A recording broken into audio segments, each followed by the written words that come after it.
We got to start with the story that broke yesterday afternoon after we had taped yesterday's Market Foolery. And that is Google shutting down Google Plus, which honestly I wasn't even aware was still a thing. For those unfamiliar, and I'm assuming that's most people, Google Plus was Google's attempt at a social network. Right. The first news, and by the way, there have been multiple reports on this story from mainstream media outlets that are just out and out referring to this using some version of the word failed. Google Plus, comma, the failed social network that right. Google, now, joking aside, they're shutting it down because there was a breach of some sort, a security breach. Yeah, they messed up. That happened 6 months ago. Well, no, it started as early as 2015. They just discovered it 6 months ago. Oh, this is getting better all the time. So, I mean, I think there are a couple of threads I want to pull here, and we'll get to the security one in a second. But I'm a little surprised, all joking aside, I'm a little surprised that Google Plus was still around because of Ruth Porat, who's been the chief financial officer at Alphabet for a couple of years now, has done a phenomenal job. And I just assume anything that is running at Alphabet has gotten Ruth Porat's sign off. And when I saw the news that Google Plus was being shut down, before I knew anything about the security issue, I just thought, wow, I would have assumed that thing was killed years ago. Yeah, because Facebook, right? So, and their attempt to compete with Facebook. Right. And they were already behind when they started. The Wall Street Journal had a great quote by Youssef Squali. Google was trying to be more powerful than the Pope when they launched it.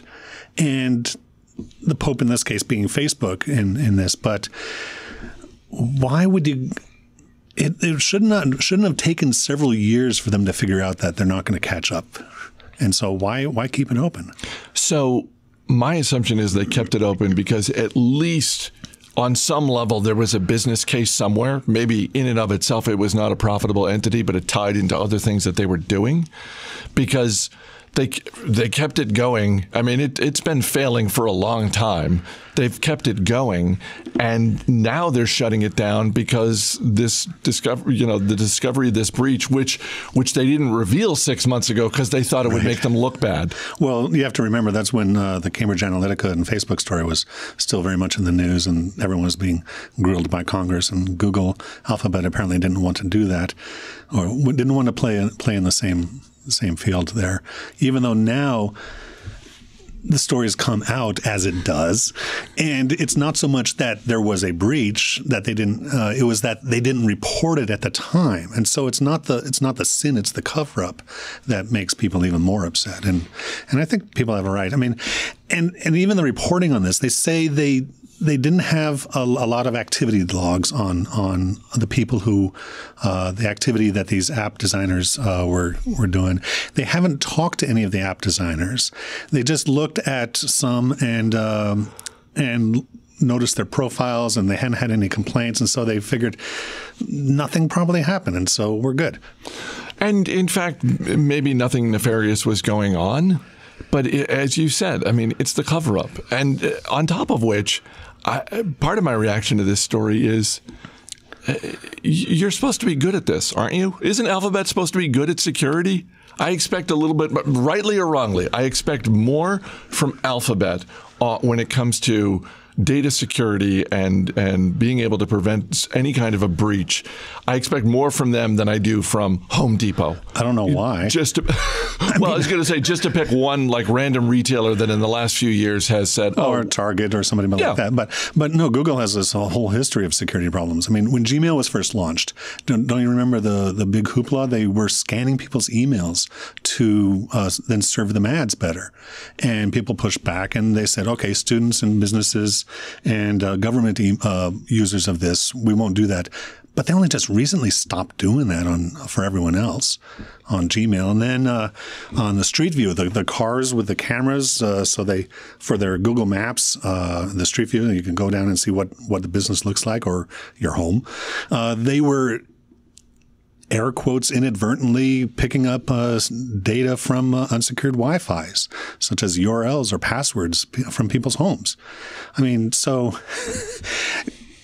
having high expectations of Google is nice, but it hasn't been really borne out. And I think it speaks more to the whole issue about big data. I mean, Facebook's Cambridge Analytica story, Target's and Home Depot's and everyone else's breaches, in that defense is hard because the offense always has the advantage, and they're going to find those loopholes. They're going to find those holes, and it's hard to imagine what all can be done with this stuff. Do you think whoever? Let me back up. When Facebook recently had the departure of the executives from Instagram and the folks from WhatsApp and that sort of thing, one of the things we were kicking around in the office was, boy, if you're doing acquisitions for another big tech company, that's probably a nice talking point. Hey, you should let us buy us instead of Facebook, because look at what happens with those people. In that same vein, I think if you're whoever is in charge of advertising, the burgeoning advertising business at Amazon, I think you gotta like this news, because it's one more talking point for potential advertisers. Like, oh well, maybe cut down a little bit of your spend with Google and come on over to Amazon. Well, but just like Facebook was dominant in social media back at the time, Google is the dominant player, the dominant source. I mean, Google's a verb now. It's not just the name of the company.